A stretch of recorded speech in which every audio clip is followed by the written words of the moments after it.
everyone, welcome to this video. Today we'll be going over my process for this particular painting.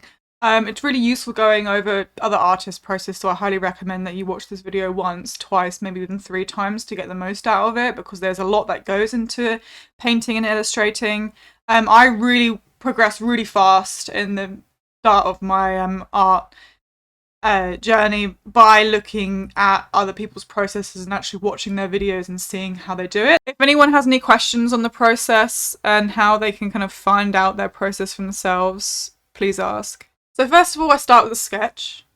One thing that I'm going to admit fully is that I didn't do thumbnails before I started creating this illustration, which I highly regret, and I'm going to definitely remind myself to do it next time. It's a habit of mine. You can see, like, I'm doing the sketch now. It's based on this graphic reference. The sketch kind of brush doesn't really matter too much. However, I have a link below in the description some brushes if you want to follow along. That's more for the rendering and the AO sketch. So at the moment, I just started the AO sketch. Now, what this means is it's a technique I've recently implemented in my process. It allows me to sketch out an image, but have more depth in kind of the light and the shadow, so I can see the form better. Because when I just do a sketch without this, I struggle to imagine what it will be like later on. And this helps me kind of sculpt the form. It's very much, you could compare it to more of a sculpting, and you can see it before you kind of start doing it. So I kind of add like a background color and stuff, but then I kind of go into be like, I kind of want to push this more. I want to figure out where the arrow's going. I want to figure out where the hair is going up in the hair. Now, I spend quite a lot of time here on the hair, so as I'm doing that, I'm just going to show you a quick tutorial on how to use the AO brush. So the AO brush it's hard on one side and it's soft on the other. It's also directional, so it does take quite a while to get used to. This is not by any means a very intuitive brush. It might be for some, it might not be for others. From what I've heard, it's not for most people. It was for me just because I think it's more in line with how I think when I do art. But again, it's soft on one side, harder on the other. It's also the amount of pressure you put down depends on how much paint goes onto the canvas. It's directional, so if you pull from the top to the bottom, the harder edge is on the left, bottom to top, harder edges on the right. And that's kind of important because sometimes you want that hard edge to be on the left. Say if you're painting, the edge of the arm is on the left or the right. So just play around with this brush. It takes a while to get used to, but you can really sculpt out forms with it. You can make the brush really small and kind of just do sketching, kind of just get into the sides. You don't have to use it completely as a sculpt or too much kind of rendering.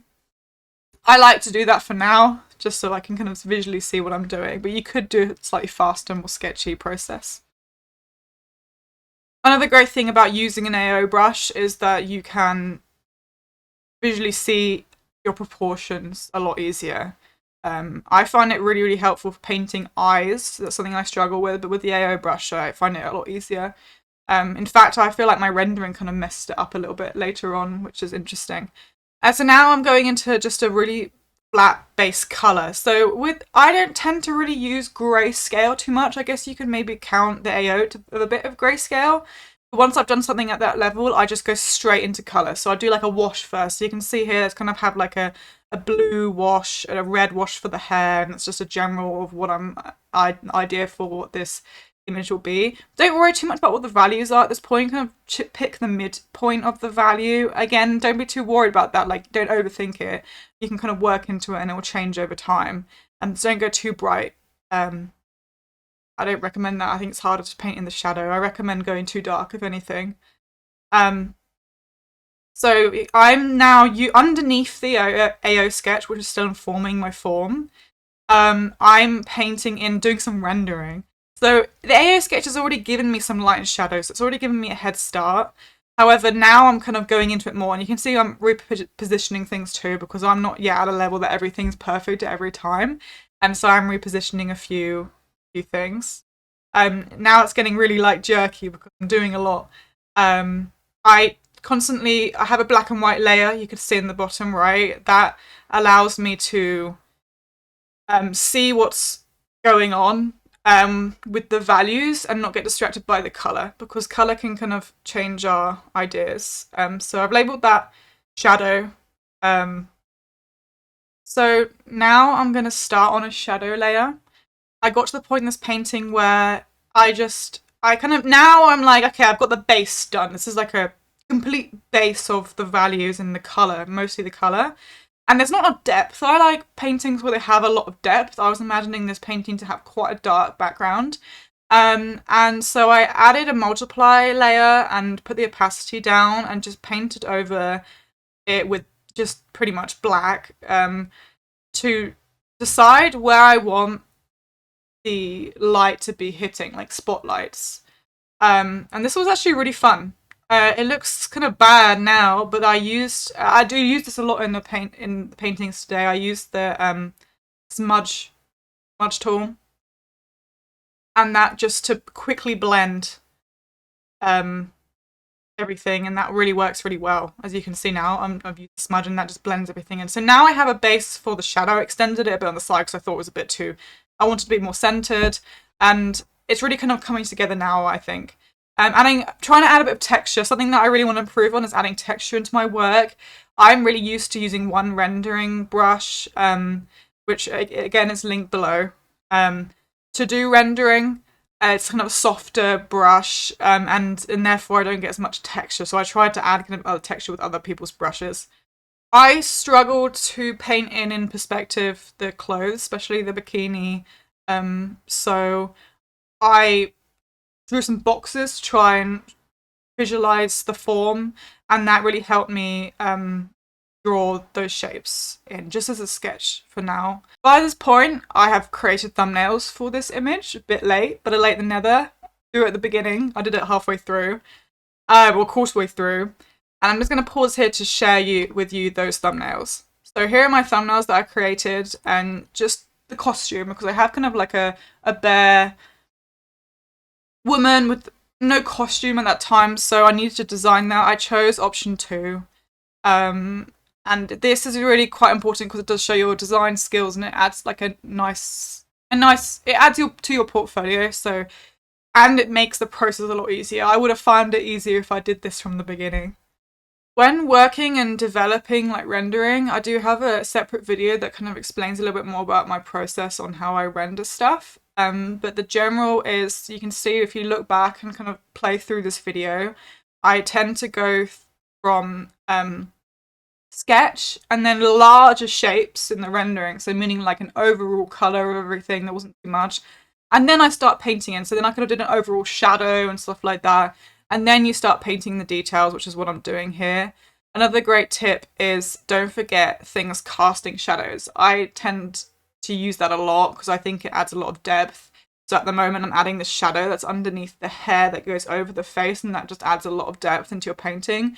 The shadow that the eyelashes cast below on top of your iris and your eyeball is great. That creates a lot of depth. Otherwise your eyeball might look too bright. It looks really strange. So that's like another tip. Trying to figure out how to create those shadows now in the fur on the shoulder. That was probably the hardest thing about this painting. I struggled to paint fur. And again, I'm trying to figure out where the light and where is the shadow. But for me, the main focus when rendering is really the shadow at the moment, just because I feel like that informs, it's behind. I imagine the highlight to be kind of in front and the shadow to be kind of behind when I'm painting. That really helps me create depth. If you don't have that, then it can kind of look like a mess. You still have to work it out on where things go. But if there's not enough shadow, it kind of looks very flat, and that's something that I see very often. Here I have brushes which are provided in the description again, and these are the brushes that I use. Now you don't need to use this exact brush for rendering, however if you're going to find a brush, I recommend finding a brush which is hard in the middle and soft on the outside. So if I make a stroke, you can kind of see that. Is that my brush has kind of soft edges, but then you can't really, it's not as see-through from the beginning, so if I paint over it, it's not creating too many weird shapes. If I put the opacity down on this, what happens is that there's lots of like overlapping shapes that can be quite hard to kind of blend, and I don't think that's really useful for rendering. I mean, I'm sure some people will use that technique, but for my technique in rendering, I don't find that useful. I prefer to still control with your pressure, but with this brush or a brush like this, you can kind of really easily just go over and blend, especially if you press lightly on the edges, and you can blend into others. If you're trying to blend two colors together, you might put another color here, and I pick one color, go over the other, and then kind of pick the middle and just kind of try and blend that together. Now I'm really trying to work into just enhancing the depth. So I'm adding more shadow, I'm adding more highlight. You can see I'm adding shadow to the bottom and really trying to accentuate the midpoint, which is more so the face and I guess the shoulder and the arm and side of the hair, rather than the behind, underneath the arm.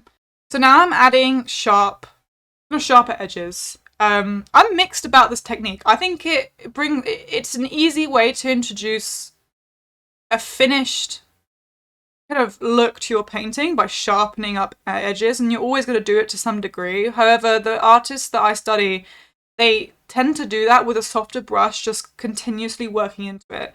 Now, this technique with the really sharp, just using the hard brush, basically, after you've rendered quite a lot with a softer brush, using the hard brush to kind of accentuate some parts of it, it gives you a great result, but sometimes it's very digital. It's a very digital result, so it depends on what you're looking for.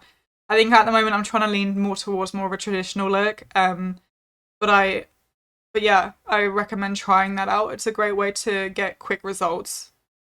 I've tried to. I had a lot of issue with the bracer. I really didn't know what design I wanted, and you'll see me struggling with it later on. Now I'm trying to add some interest. I like to see like lines and like strands of hair within fur and hair, and again some making the brush smaller to add those tighter details to crisp up the image. Really great tip is go soft and then tighten up your brush on this particular area, especially that you want to accentuate later to create more of a finished, polished look. And then keep some parts really soft, the parts that you don't want, and not the focal point particularly. And I think that adds like a really painterly look. Really pleasing look in my opinion. Another tip is to watch out for, think about where the light is hitting.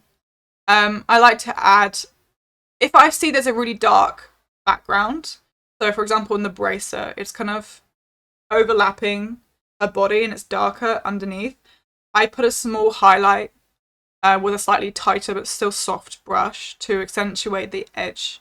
And if you accentuate edges of certain parts with a highlight or with depending on if a contrasted value, then that can bring your painting into alive and make it look more finished. Now I'm adding a lot of color variation. Something I really like to do is I kind of just get a color layer, or I just get my really soft brush, maybe put the opacity down, and I kind of add bits of color, saturated color around my painting. And also some cool colors too. And the saturation, I think, brings paintings to life. I think, like, if you study a painting, you'll see that the saturation in the darkness doesn't always, it's not always black. It's very rarely black, actually. Sometimes they're really saturated colors in the shadow. And that can really bring your painting to life and make it look, especially if your color palette is less saturated, bringing in high points of saturation or higher points of saturation makes your image, has more color variation, which is pleasing to the eye in my opinion. One of the hardest parts I found was painting the bracer. I think that was the hardest. Getting the form correct on here. It's something that I need to work on. So now at this point of the process, I kind of got the rendering down, and now I'm just kind of finishing off. So again, the finishing off, what that means for me is sharpening up some edges. I don't always tend to go straight into with a hard brush though, that's more in certain areas and later on. I do tend to soften the lips though, I think that looks just more pleasing to me, but that's a stylistic choice. I'm moving parts of the image to try and see if that makes it better and blending their edges together, which is not ideal for the end of the painting. You want to try to avoid that, but if you have to do it, copy the layer, new layer above, cut out the bits you want to move or warp, and then smudges the edges, and hopefully that will until they look like they were meant to be there all along. Before this video ends, I just want to talk about kind of approaching an illustration from more of a mindset. I recommend, again, like the thumbnails, I mentioned this a lot of time, doing the thumbnails to make your life as easy as possible. And don't juggle too much at once. And within an illustration, you tend to juggle everything at once. So if you're struggling on one thing in particular, say it's like colour, paint something that you're used to. If you're not used to faces, which can be a really hard subject, or a whole illustration like this, then just practice on clouds or something that you may be used to doing. And don't try and put too much pressure on yourself at the beginning, and then work your way up in order to do some illustrations and stuff like that. You don't need to be able to complete an illustration right from the beginning. In fact, there's a lot of value doing sketches and working on the fundamentals individually from the beginning. I'm going to do a little demonstration of what I was talking about, the sketch and then the AO and then a slight render, and kind of a simplified version of the process I just did for the illustration, except with an eye, so something very simple. I recommend practicing like this, doing simpler things first. If you're not comfortable with an eye, don't do an eye, because that's you juggle less if you do something that you're more used to practice a fundamental rather than doing everything at once, and it can really stunt your growth if you become overwhelmed with what you're doing and don't finish things maybe that you're doing. The first thing I would do is do a sketch. Now most people kind of finish by then and go into the rendering, and that's totally fine. I do that sometimes too. I don't always have to use an AO sketch, but this time I'm going to show you that and how I like to approach it. Just really rough. It doesn't need to be pretty at all. It's not going to be final thing. And it's good enough. If you want to flip your image as well, I recommend doing that throughout the whole process. You can see me doing that in my illustration, because when we don't flip the canvas like I just did then things get very wonky. Now that sketch is done, I put the opacity down. You could do another sketch over top of that if you feel like your sketch is a bit too messy at the moment. Neaten it up. Put the opacity far enough that you can just barely see it, otherwise it's going to get in the way of what you're doing next. Get your AO brush. And now this is kind of where it may get a bit difficult if you're not used to it. So the way I like to think about it is, this is an edge. So anywhere there's like an edge, you probably will have the hard edge. And anywhere that you want a softer kind of transition, then it would be the soft edge. And again, it's directional. So right to left, left to right, it's different, as well as up and down. It takes a little time to get used to. So you don't need to focus on any colour now. You could do a bit of colour right now, but I'm not going to. I prefer going into this softly, not too hard, although you're more than welcome to go a bit tighter with it. So this is kind of already sculpted the top of the eye. It's already added some shadow. If you wanted to go even tighter into the sketch like this, you totally could. Because I feel like mine is a little bit too far, and you can always rub out some things if you want, although it's good to avoid. Next, it depends on your reference, but I feel like with my reference, there's definitely also a ridge at the top, definitely a ridge at the top where the eyelashes meet. And just find those edges.